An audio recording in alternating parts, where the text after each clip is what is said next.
If I told you that today's movie is about a group of friends who get stranded in a cabin during a snowstorm, the generator is broken, they have almost no food, and started getting a little nuts as a result, you might think, well, not the most original idea ever, but it sounds interesting. Right? Some good, claustrophobic, eerie horror that makes you question what's real and what's not. What could you possibly be doing right now? I'm face tuning selfies.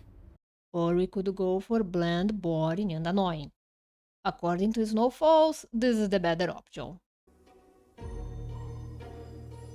To say that this was a complete letdown is like saying 2020 was a little upsetting.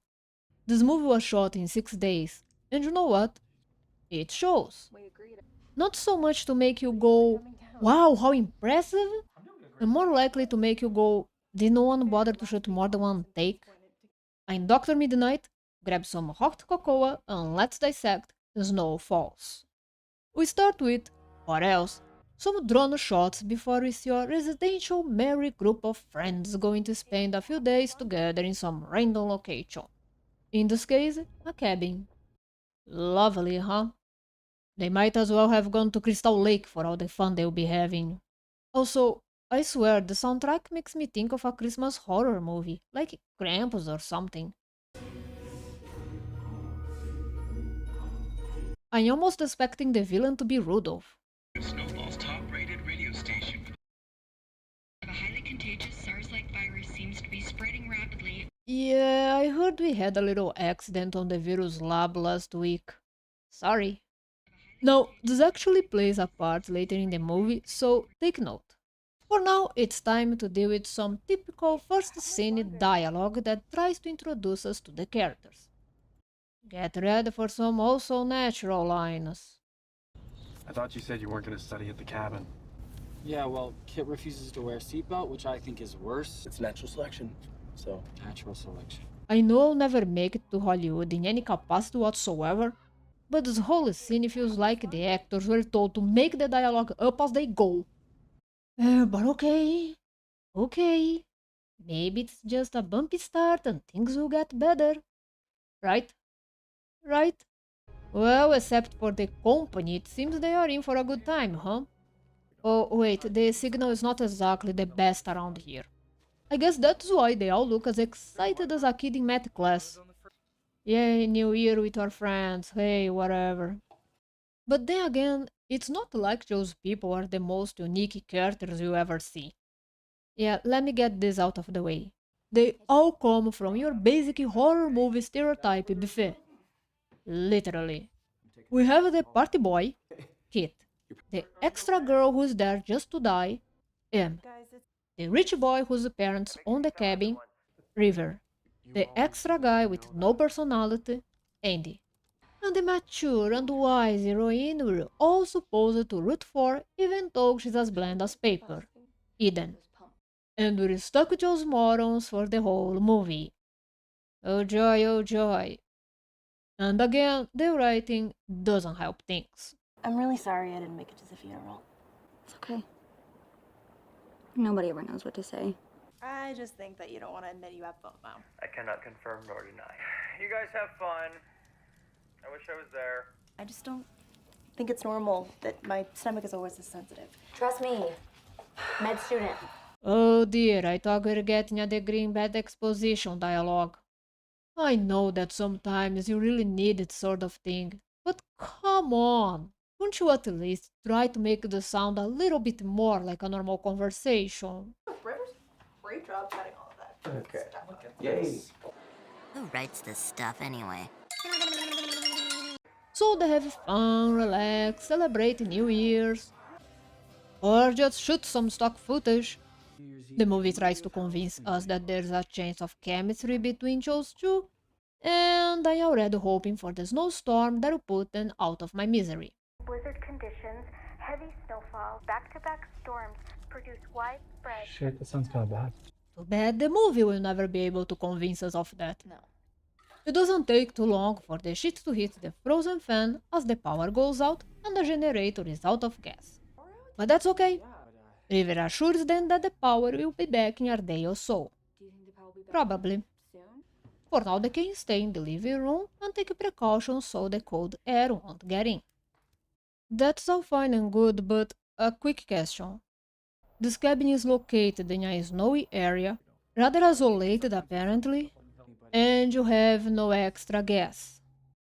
You never thought that better safe than sorry or anything?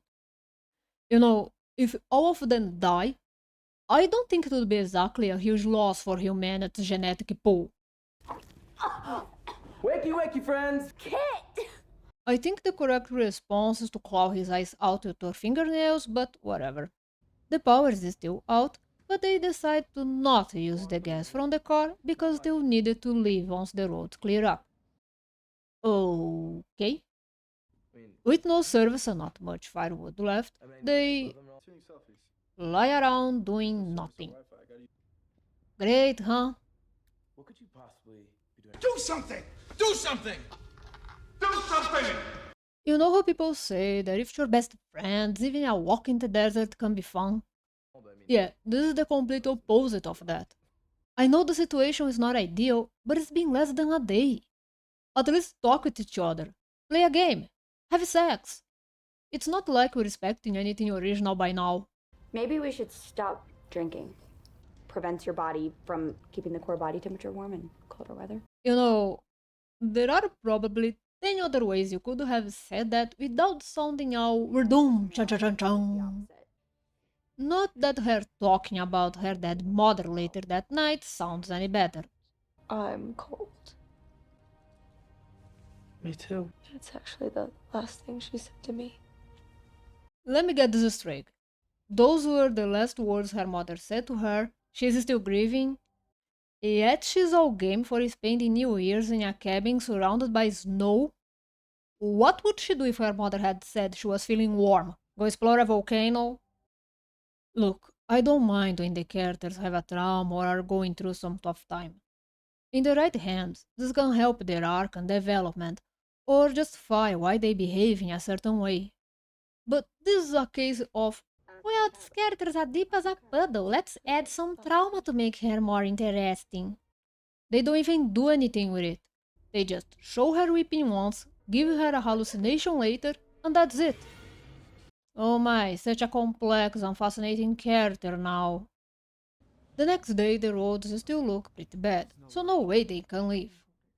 Well, that's what they say anyway. And in case you're wondering, yes. Each day lasts a total of a few minutes tops during the movie. But each one feels like an eternity. Snow way out. The snow has fallen, and it can't get up. Okay, I'd rather take my chances outside than staying here and listening to this. Food is running low, and they are almost out of firewood. In a rare moment of common sense, Andy suggests that they burn some furniture. The response? Don't even think about it. One of the few moments of basic intelligence, and that's the response. I say we leave him unconscious and do it anyway. Seriously, this is River's entire personality. Coasters, please. Dude, careful. Sorry. Floor. Dude, that's one of my mom's favorite bowls. Oh, and he spilled the tea. Where'd he spill it? Even Andy points out how he's being an idiot right now. Well, okay, not those terms, but that's what everyone's thinking. Your parents would rather you destroy a side table than freeze to death. I know River's dad even called him just to be a complete pain in the neck and to remind him to be careful with the antiques and the floor and the furniture and the plates and so on. But if things are getting that bad, a normal person would say, screw that, and do something about it. At least try to find something that you can burn. I would start with her. Eden, being the mature, special little snowflake that she is, tries to keep the group together. The only problem is that she's not very good at it. When hypothermia sets in, if you fall asleep, you won't wake up. You do know that a few other things happen before you reach that point, right? You're not even that exposed to the cold. You're inside a cabin built with, the freaking weather in mind, and you're all wearing coats. I'm not saying it's a walk in the park, but it doesn't look like the walk on the Everest that you're making this out to be. Honestly, they are following the instructions of a girl who takes until the next night to consider that they could still use the gas stove. Isn't this one of the first damn things you'd remember when trying to come up with ways of keeping yourself warm? You even took a guy's medicine to stay awake, for crying out loud. You are all so stupid that you deserve to die. What kind of... You okay there, buddy? I guess not. The snowstorm keeps getting worse. Or so they say, because the level of snow outside remains pretty much the same during the entire movie. But it seems that their mental state, such as it is not doing any better either. What if it's the snow? How many movies have you seen where, like, the water supply is tainted? We ate it. We ate the snow, all of us. In my stomach, I knew that it was starting to feel worse. Okay, someone's drink is spiked with LSD. I don't know if the characters or mine, but either way, what the hell? Look, I get it. I understand it. I really do. They heard about the virus and River Sanity is packing up for a vacation. It's the start of a mix of max hysteria, collective hallucination, and cabin fever. By itself, it's not a bad idea, showing how your mind can use even the little details when it's turning against you. Yes, very good. Just one tiny little detail. The execution simply sucks. Come on, it's been what? 2-3 days? I'm pretty sure it would take a little longer than that for people to start losing their minds, even in those circumstances. Ah, crap, I spoke too soon. I think it's... Oh, that's just embarrassing. Almost nothing happens in this movie, and when it does, that's what you have to offer us. Are you okay? Guess telling everyone that they should stay awake wasn't her best idea, was it, Miss Wikipedia? Maybe she's the villain after all, either intentionally or by sheer stupidity. Do you think it's possible? What? Snow. What's your mind made of? Ice cream? You're considering that idea faster than it took for it to be said. But it then says that, hey, this is a really dumb idea. Those little moments of common sense. So rare, yet so precious.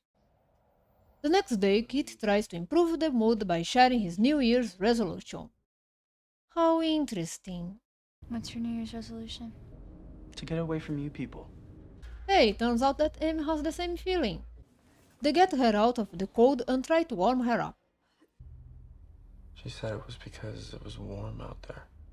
Oh, is this like paradoxical undressing?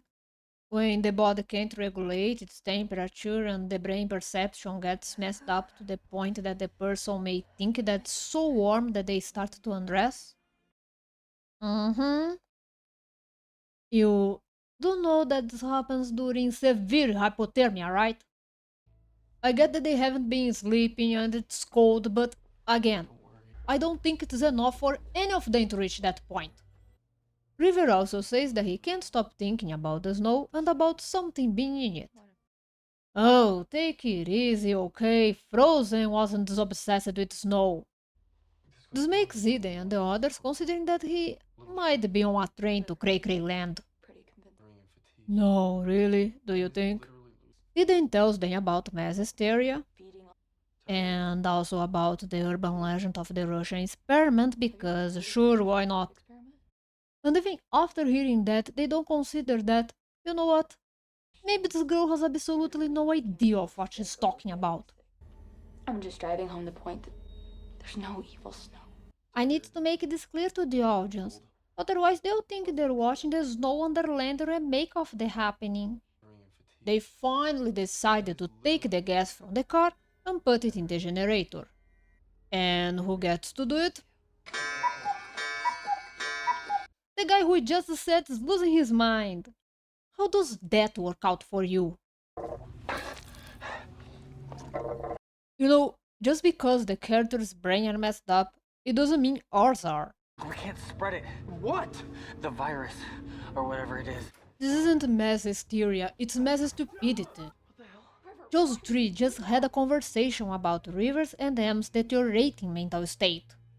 Hey, how's that girl doing anyway?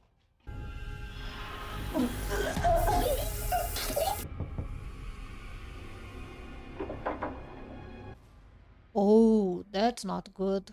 I think I got it out. Wait, why does this feel familiar? While getting a first aid kit, Eden finds out that someone has been keeping a little secret.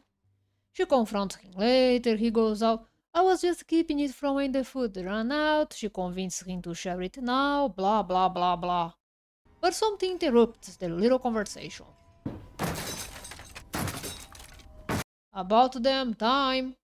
But of course, River's not quite supportive of the idea. Sure, screw surviving.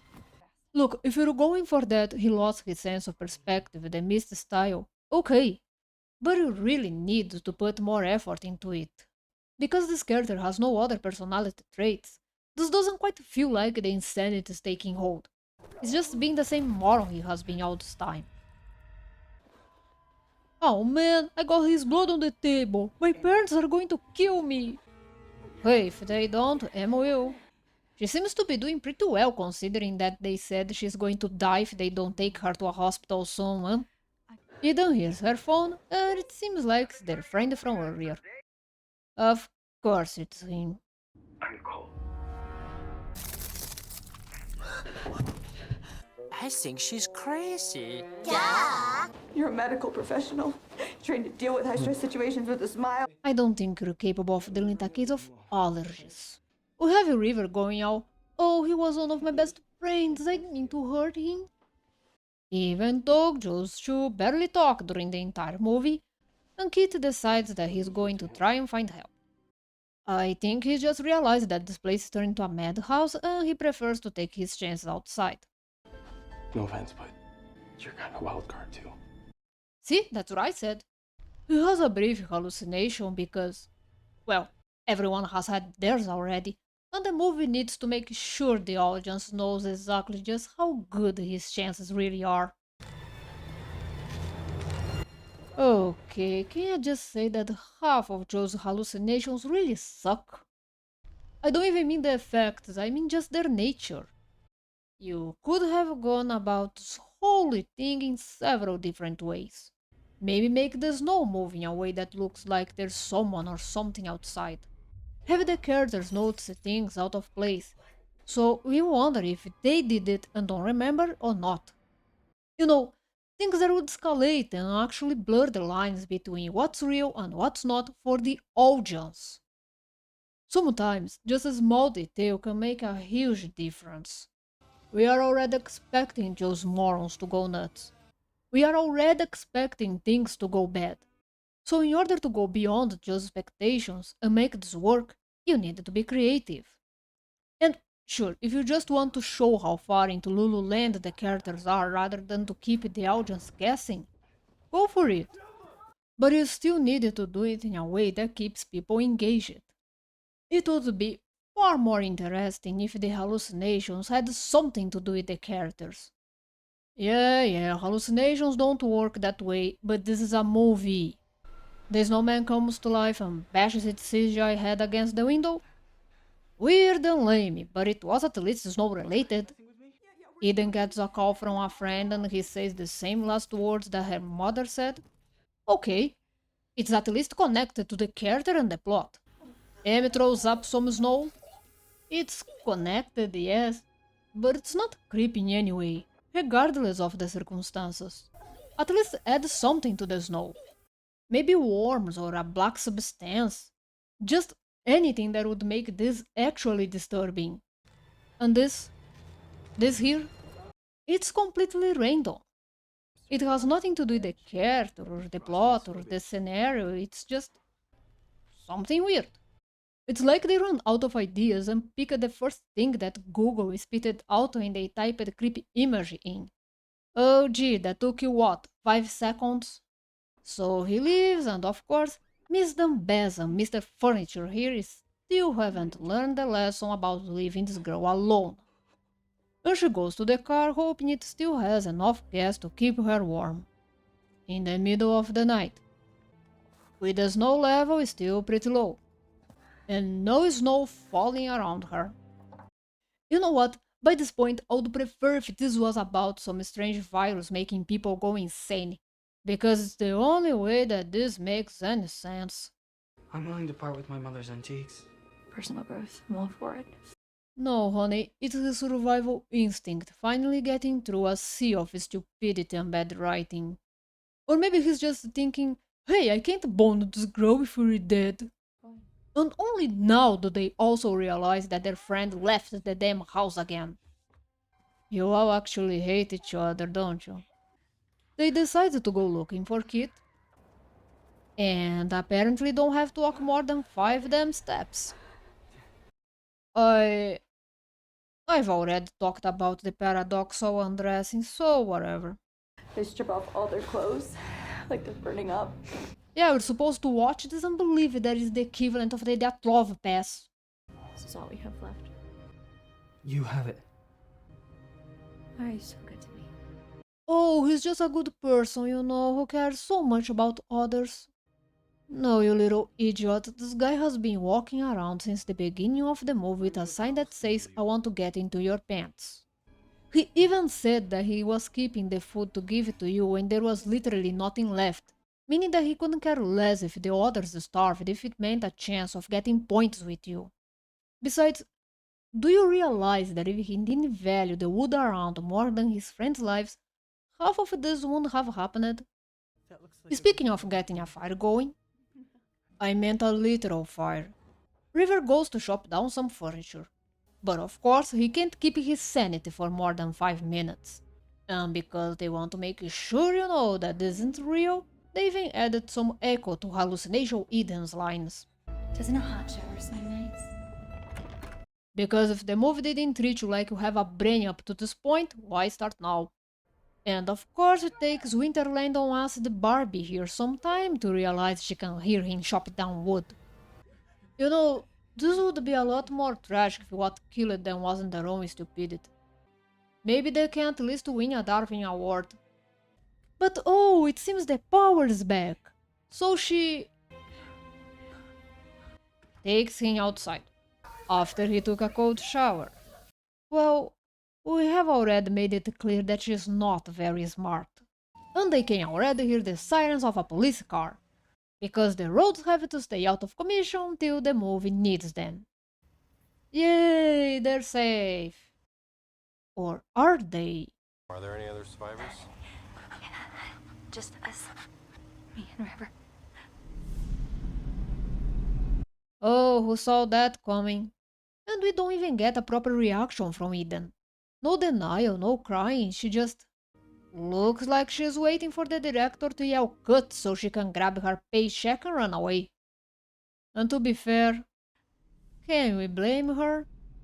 The premise, by itself, is not bad, but there is not enough material to make it work. It gets really boring really soon.